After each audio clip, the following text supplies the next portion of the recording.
கணேஷ் ஒரு சிறிய கிராமத்தில் பிறந்த ஒரு சாதாரண இளைஞன். பள்ளியில் நல்ல மதிப்பெண்கள் வாங்கினாலும் குடும்ப நிதிநிலை காரணமாக உயர்கல்வி பற்றி அவர் நினைக்கக்கூட முடியவில்லை. ஆனால் கணேஷ் எப்போதும் ஒரு கனவு கண்டான். ஒரு நாள் அவன் ஒரு பெரிய தொழிலதிபராக வேண்டும். தினமும் வேலை முடிந்த பிறகு கண்ணீர் வடித்து படித்தான்.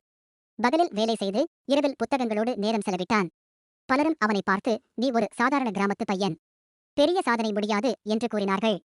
ஆனால் கணேஷ் ஒரு நாளும் அதை மனதில் வைத்து கவலைப்படவில்லை. ஒரு நாள் ஒரு தொழிலதிபர் அவரது கிராமத்திற்கு வந்தார். அவர் பேசும்போது, வாழ்க்கையில் எதையும் பெற முயற்சி செய்ய வேண்டும், தோல்வி வந்தால் மீண்டும் எழ வேண்டும் என்று கூறினார். அந்த வார்த்தைகள் கணேஷுக்கு இன்னும் ஒரு ஊக்கமளித்தது. கணேஷ் சின்னதாக ஒரு தொழில் தொடங்கினான். முதலில் பல தடைகள் நஷ்டங்கள் வந்தாலும் அவன் ஒரு நாளும் நம்பிக்கையை இழக்கவில்லை. சில ஆண்டுகளில் அவன் ஒரு பெரிய தொழிலதிபராக உயர்ந்தான். அவனை ஒரு காலத்தில் திட்டியவர்களே இன்று அவனை பாராட்டினர். அவன் கூறிய ஒரே வார்த்தை, தோல்வி வந்தால் பயப்படாதீர்கள், அது வெற்றிக்கான முதல் படியாக இருக்கும். முயற்சி செய்வதை ஒரு நாளும் நிறுத்தாதீர்கள். பயிற்சி. நம் கனவுகள் எவ்வளவு பெரியதாக இருந்தாலும் அது நமக்கு சாத்தியமே. சிறிய முயற்சிகளும் தொடர்ந்து செய்யும் உழைப்பும் நம்மை வெற்றிக்கு அழைத்து செல்லும்.